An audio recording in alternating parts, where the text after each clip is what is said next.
Hey guys, it's Ryan Singh 2K18 here with R2KTrading, and this is our very first week of premium weekly recap as well as our very first lesson. Now, this week I had 32 trades in which 26 profited. Now, 26 out of 32, that gives me about an 82% win rate. Now, if I count 20% losses are bigger as major losses, then it takes me about to 29 out of 32, which is a 92% win rate in my books.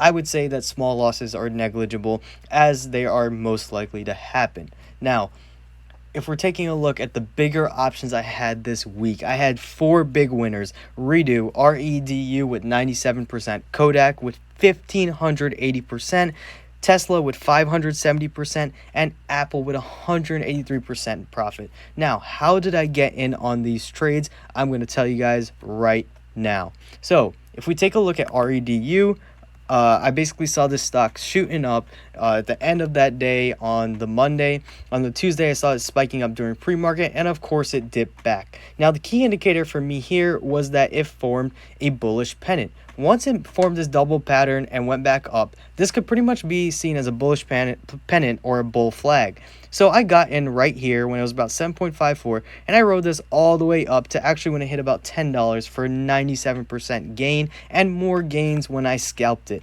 This was an amazing stock, but the key thing to take away here is that charting patterns were in effect. Now, if I take a look at KODK, obviously, this was a big cup and handle right here in which I got in on. This one was an amazing trade where I went from 0.25 limit on those calls all the way to 4.2.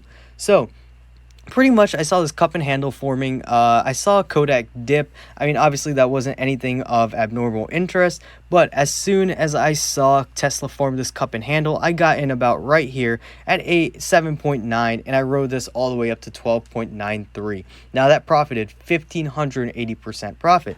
A lot of people had asked me though, how do I sell stocks or options when the stock halts? So obviously KODK halted about 2 or 3 times during this day. How did I sell my option for the profit that I made? Well, once it hit about 10.66, and this was the second halt or first halt it had hit, I pretty much was at the limit of 3.5. I could have, set it there as lower, or I could have set it as higher. Now, with it being on so much strength, I knew that it was either going to do one of two things. It was going to pop or it was going to go down. But I was willing to take my chances on the stock popping again. So what I did was I set my limit at 4. Reason being, I didn't want to set it to anything too outrageous like 10 because my limit order wouldn't get filled. So I set it at 4, and of course it got filled at 4.2. Reason being, when a limit order executes, it executes at the best price possible at that moment. I guess 4.2 was the best price. So what you want to do if you're struggling during a halt, and let's say A, you think the stock is going to go down, or B, stay the same, or C, go up, then you want to set your limit order according to that, and usually they get filled as soon as the stock reopens or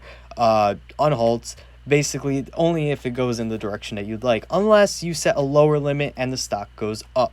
Now, in terms of Tesla with my 570% gain. So, as you guys can see right here, I got in about 1905, and this stock rode all the way up to about 1990. I rode this up for almost 570% profit, from 1.35 limit to $9, which is amazing. So how did I get in on this? This low pattern right here could be seen as a bull flag. So you can see we can kind of count this as support right here, and this was like a mini bull flag right here, and Tesla shot up. Once I saw this breakout here for 1905, that was my cue to go long. In fact, I actually seen this pattern of Tesla some time ago when Tesla was trading around $1,300. So that was a big indicator that sometimes patterns do repeat themselves and that this stock was going to shoot up. Now, even if you didn't sell today and you sold the next day, you would have been able to sell at $25 limit price. So from 1.35 to 25, that would have been thousands of percents of, or 1,000+% gain. This was really amazing. You could have gotten it out the next day when it was trading around 2090. Now, a lesson to take away from this, aside from the charting patterns, is that options tend to devalue. So, especially with time decay, obviously I was trading the Friday expiration when I had this Thursday call. That's why I sold it out the same day. Now, for example, on that Friday when the market opened and Tesla shot up to 2080-ish, that call was about $25. Now, later on in the day, Tesla did go back up to about 2095. This was at 2:20 p.m. about, and that call was only worth about $9. Reason being, time decay killed that call. It absolutely crushed it. What I do recommend is that after 2 p.m., do not trade the same day options at all costs. You really want to trade the next week options. Even though you won't make that much of a profit, it's way better because options after 2 p.m. on the same day expirations tend to devalue extremely quickly. With that said, I'm going to head over to Apple, and then we're going to discuss what Apple and Tesla have in common. So if we're taking a look at Apple here, I got in on this one. Basically on the Friday it spiked up, and I saw it when it spiked up about right here. Actually, I think I'm looking at the wrong range. Pretty much I saw when it spiked up to about 482.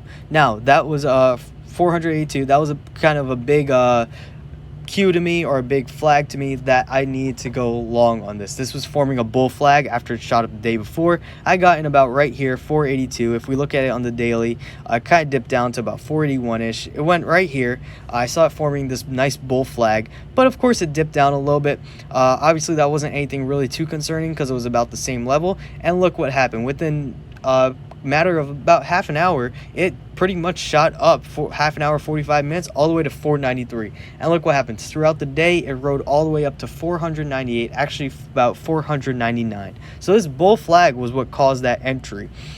Pretty much, I got in at 2.47 limit, and I exited at 7 for 184% profit on the next week's expiration, which is this week. Now, if I had traded same day, yes, that would have been 400% profit or even more. But this was playing it safe, and I exited with 184% profit. So the key thing to take away from here is that we saw a bull flag. If I pull up a chart pattern cheat sheet, you can see almost what a bull flag looks like. There's kind of this staff that shoots up, and then it kind of forms like a symmetrical triangle or ascending triangle, or a lot of these bull flags, they don't necessarily have to look like it. All these are kind of considered bull flags. Now if we look at like KODK again, you can see that cup and handle pattern right there, the confirmation of breakout, and you've been able to ride that all the way up. REDU, same thing here.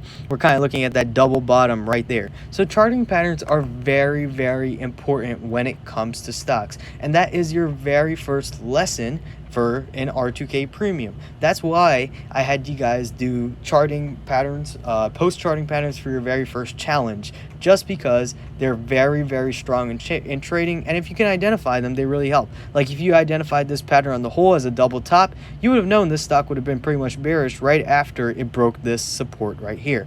Now, in terms of Tesla and Apple, both of these stocks have something in common that they were riding up on lately, and this is because they are both splitting. In terms of that means that Tesla is having, basically they're splitting into a 5-to-1 split, in which Tesla is going to cut into 5. So what does that mean? So say we're trading at 2042 right now. Let me pull up a calculator and I'll show you guys exactly what I mean. So you're going to take that 2042 and you divide that by 5. So the new stock price of Tesla will be 408.4 once it splits. Now you're saying, oh, that's a lot of devalue, you're losing money on shares. No, so for every share you have, you're going to have 5 shares or 4 additional shares. Now what that allows, it kind of gives the stock a refresh and brings more volume to that stock. So I definitely do think that once Tesla does split, we're going to see a lot more volume on the stock. And that's really why it rode up a lot more during the week and a lot on Friday, just because of that, in anticipation of the stock raising after it splits. Now in terms of Apple, it's the same exact scenario, except they're doing a 4-to-1 split. So Apple, let's say it hits about 500 before their split, divide that by 4, that takes you to 125. So it's much more affordable to buyers. They could buy more, a lot more volume into the stock, and that can cause the stock price to just shoot up right after it splits. So that's what's causing a lot of volume on these stocks. This is your very first lesson in R2K premium trading. Now, I hope you guys have an amazing trading week ahead. We have a lot to look out for, and let's get it this week, guys.